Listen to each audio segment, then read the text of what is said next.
Hello students, আমি Sajal Das. Physics class by Sajal sir চ্যানেলে সবাইকে স্বাগত।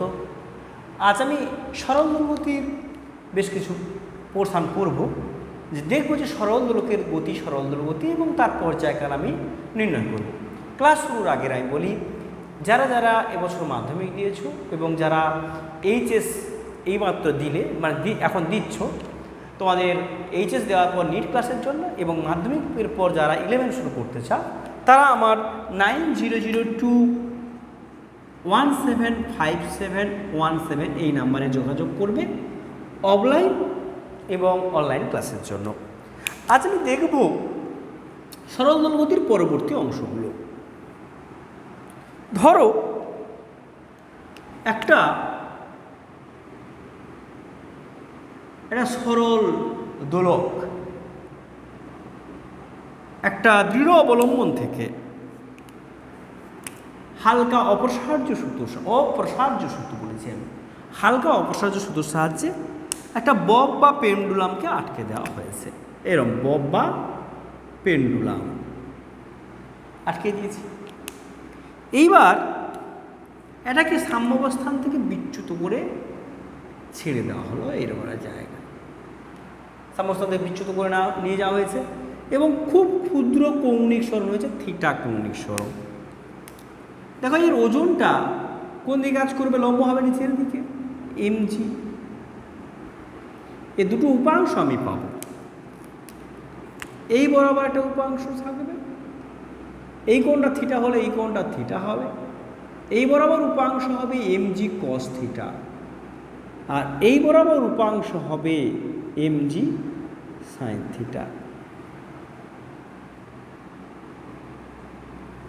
অ্যাকচুয়াল mg sin থিটা একটা রেস্টোরিং ফোর্স হিসেবে কাজ করে, যে বলটা বস্তু কণাকে সর্বদা তার সাম্যের দিকে নিয়ে আসে।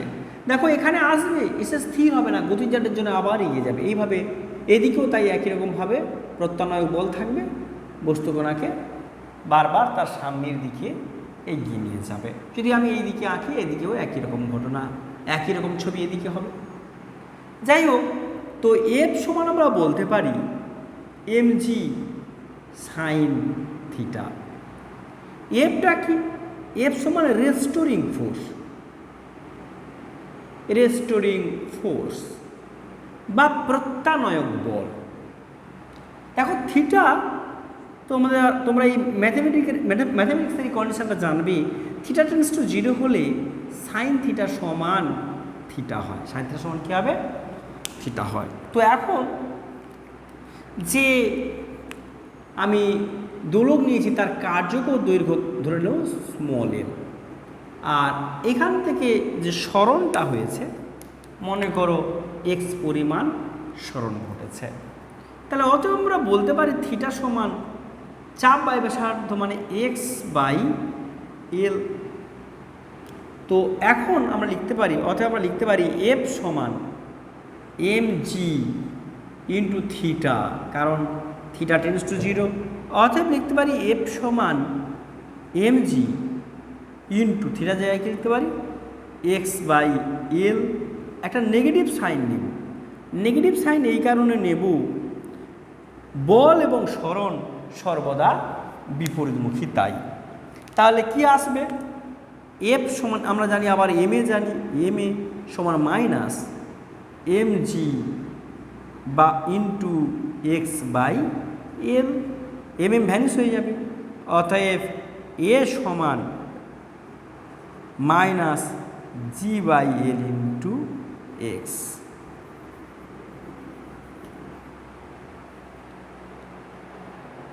এইটা আমরা পাচ্ছি। তাহলে এটা আমি লিখতে পারি অতএব এ সমান minus g by l into x. আর জি বাই এল এইটুকুটা কনস্ট্যান্ট আসে, মানে এটা যদি কনস্ট্যান্ট হয় তাহলে a proportional to minus x. অতএব এটা সরল দোলক, এটা খুবই কৌণিক বিস্তার খুবই ক্ষুদ্র, এই থিটার মানটা খুবই কম। তাহলে অ্যাকচুয়াল এটা প্রায় একটা সরল রেখা, ওই জন্য এটা কী হবে? এর গতি একটা সরল দোলক এবং সরল দোলকের গতি অবশ্যই সরল দোলক গতি। আমরা জানি যে এই কন্ডিশন যে মেনে চলবে সে অবশ্যই সরল দোলক গতির নিয়মে আন্দোলিত হবে। তো এখন এই যে কনস্ট্যান্ট, এই কনস্ট্যান্টটা কী হয়? ওমেগা স্কোয়ার সমান G/L, এটা সমান কি হবে? ধ্রুবক বা কনস্ট্যান্ট হবে। তো এখন আমরা এই সরল দোলকের পর্যায়কাল নির্ণয় করব। সরল দোলকের পর্যায়কাল নির্ণয়, দেখো ওমেগা স্কোয়ার সমান আমরা পেলামটা কি? G/L, আবার ওমেগা সমান কি পাচ্ছি? রোভার G/L, আবার আমরা জানি ওমেগা সমান 2π/T সমান রোভার G/L, অতএব T সমান 2π × √L/G। এটা সরল দোলক গতিতে দোলায়িত কোনো কণার বা কোনো বস্তুর পর্যায়কালের রাশিমালা। সরল দোলক গতিতে দোলায়িত কোনো বস্তুর পর্যায়কালের রাশিমালা। এবার লক্ষ্য করে দেখো এই সরল দোলকের পর্যায়কালটা জি এবং এল এই দুটো রাশি, মানে এটাকে বলা হয় এফেক্টিভ লেন্থ বা কার্যকর দৈর্ঘ্য, আর যেটা অভিকর্ষ ত্বরণ এর উপর ডিপেন্ড করে। তাহলে আমরা এই দোলককে যদি পৃথিবী পৃষ্ঠ থেকে চাঁদে নিয়ে যাই তাহলে নিশ্চয়ই ওর অভিকর্ষ ত্বরণ পাল্টে যাবে। সেখানে পৃথিবীর তুলনায় চাঁদের জি এর মান অনেক কম, 6/1 তো এই কারণে পর্যায়কালের মান কী হবে? বেড়ে যাবে। জি কমলে টি এর মান কী হবে? বৃদ্ধি পাবে, কারণ একটা ব্যস্ত সম্পর্ক আছে। তো এখন আমি দেখব যে একটা দোলককে যদি আমি লিফটে করে নিয়ে যাই, লিফটে উপরের দিকে নিয়ে যাচ্ছি, তাহলে সেক্ষেত্রে টির মানের কি পরিবর্তন হবে? দেখো আমরা ইকুয়েশনটা কী পেলাম? মূলত টি সমান 2π × √L/G। জি তখন আমরা এফেক্টিভ নেব। ধরো একটা লিফটের মধ্যে একটা লিফটের ছাদ থেকে একটা দোলককে আমি ঝুলিয়ে দিয়েছি। দোলকটা এ ত্বরণ সহকারে উপর দিকে, দেখো এ ত্বরণ সহকারে উপর দিকে যাচ্ছে বলছে। উপর দিকে যদি যায় তাহলে সিউডোভোসটা কোন দিকে? নিচের দিকে। আর জিটাও নিচের দিকে, মানে mg প্লাস ma নিচের দিকে কাজ করছে। তাহলে এইটা হচ্ছে কি এফ নেট এটা কাজ করছে। তাহলে জি এফেক্টিভ কত হবে? জি এফেক্টিভ তখন হবে এম দ্বারা ভাগ হয়ে যাবে, তাহলে এ প্লাস জি। তাহলে কোনো একটি দোলককে যদি একটি লিফটে রেখে লিফটটাকে এ ত্বরণ সহকারে উপরের দিকে নিয়ে যায় তাহলে তার পর্যায়কাল কত হবে? টি সমান 2π × √L/G প্লাস এ। মূলত আমি দেখছি যে পর্যায়কাল জির উপর কিভাবে নির্ভর করে যায়, এফেক্টিভ জি। তো এইবার যদি লিফটটা এ ত্বরণ সহকারে নিচের দিকে আসে তখন কি হবে? লিফটটা এ ত্বরণ সহকারে নিচের দিকে নামছে। এ ত্বরণ সহকারে যদি নিচের দিকে নামতো তখন সিউডোভোসটা উপর দিকে কাজ করতো। সিউডোভোস যদি উপর দিকে কাজ করে তখন জি এফেক্টিভ কি হবে? জি এফেক্টিভ হবে জি মাইনাস ই, মানে যদিও এটা লেস দেন জি আর কি, অভিকর্ষ ত্বরণ অপেক্ষা কম। তাহলে সেক্ষেত্রে আমরা পেতাম কি? যে জি মাইনাস এ, মানে টি সমান আসতো 2π × √L/G মাইনাস এ, এইটা পর্যায়কাল। এইবার যদি একটা লিফট মানে অবাধে পড়ছে, অবাধে যদি পড়ে তখন এফেক্টিভ জিটা কি হবে? তখন এর মান জি এর সঙ্গে সমান যদি লিফটটি অবাধে পতনশীল হয়। অবাধে পতনশীল হলে অবাধে পতনশীল হলে সেক্ষেত্রে এ সমান কী হয়ে যেত, জি হয়ে যেত। অতএব জি এফেক্টিভ তখন কত হতো বলো, জি এফেক্টিভ হয়ে যেত কত, জি মাইনাস জি মানে কত, 0।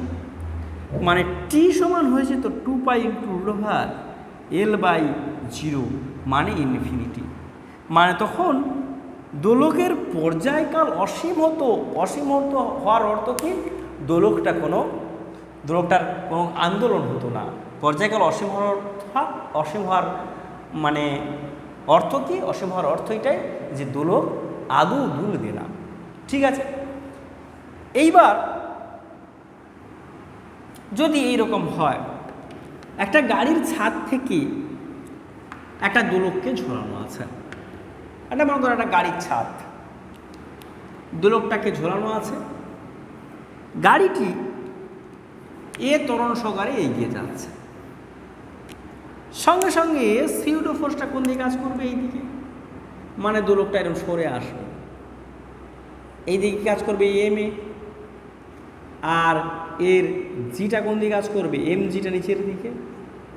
তাহলে এর এফেক্টিভ জিটা কত, জি এফেক্টিভ কত হতো, জি এফেক্টিভ হতো কি √a² plus g² plus 2az cos 90 মানে 0। তাহলে কী হতো, √a² প্লাস g², জি এফেক্টিভ। তাহলে এক্ষেত্রে তার পর্যায়কাল কত হতো, দেখো টি সমান এর কিন্তু কার্যকর দৈর্ঘ্য কত, এল, টি সমান 2π ইন্টু √L/g এফেক্টিভ কী হতো, a² plus g² whole to the power 1/2, বা আমি রুট যাই লিখে না, কোনো সমস্যার কিছু নেই। এইটা পর্যায়কাল, এইটা দাঁড়াতো। এইভাবে আমরা জি এফেক্টিভ বের করে দোলকের পর্যায়কাল আমরা নির্ণয় করতে পারি। আজ সরল দোলগতির এই ক্লাস এই পর্যন্ত। পরবর্তী ক্লাস আমি পরবর্তী ভিডিওতে দেব। যারা যারা আমার এই নতুন নতুন ক্লাস পেতে চাও তারা ফলো করো এবং লাইক করো আমার চ্যানেলটিকে।